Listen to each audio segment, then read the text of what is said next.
জিনিসগুলোর যখন কসম করেছেন, এক একটা বস্তুর গুরুত্ব বোঝানোর জন্য কসম করেছেন।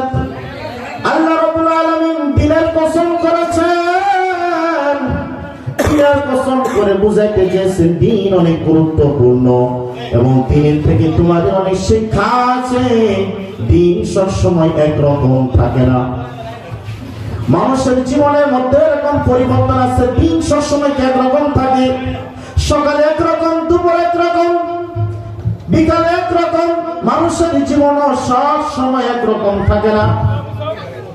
রাতের কসম করেছেন, রাতের কসম করে বুঝিয়েছেন রাত যেমন ভিন্ন ভিন্ন হয়, মানুষের জীবন কখনো একরকম হয় না। তো মুহতারাম হাজির, আল্লাহ তাআলা কসম করেছেন কি জন্য? আল্লাহ তাআলা কসম করেছেন বান্দার প্রতি আল্লাহর মহব্বত প্রকাশ করার জন্য।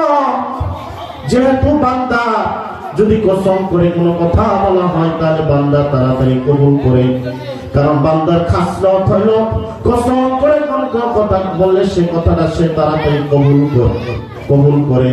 এজন্য আল্লাহ রাব্বুল আলামিন কসম করেছেন, রাব্বুল আলামিন কসম করেছেন ওয়াল আসর, আসরের কসম, আসরের কসম।